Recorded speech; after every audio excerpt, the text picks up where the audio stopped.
My name is Laxman Sankaran. I'm the Director of Operations Econ Systems. I have my colleague, Mr. Vinoth, with me. He's going to give you a demo of Orin 20, Econ's 360-degree mobility solution. Hi, I'm Vinoth, Head Solutions Econ System. So this is about the demo of Orin 20. This is a 360-degree bird eye view solution, which has a 2-megapixel camera, which is have full HD resolution, and it has IP67 camera.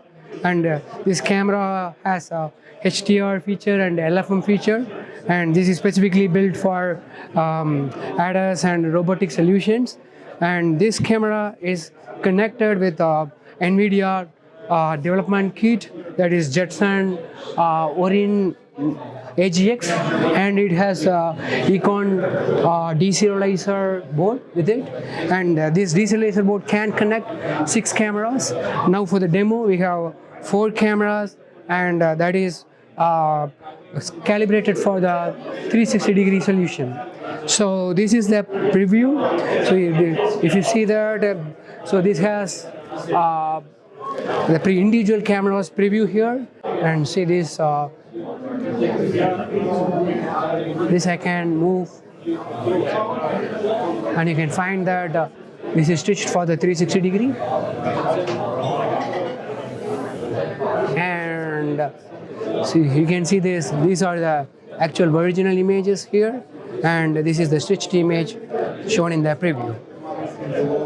Of course, this technology is called JMSL, serialized technology, which means, and it has a power over coaxial cable, which means we can transfer data as well as power along with this cable. Thank you, Vinoth. Here's what you just saw today. Vinoth demonstrated Orin 20 bird eye view solution. It's Econ's proprietary image stitching algorithm running on NVIDIA Jetson Orin AGX. For more information, please visit econsystems.com. It's spelled as E-CONSYSTEMS.com. Thank you. Thank you.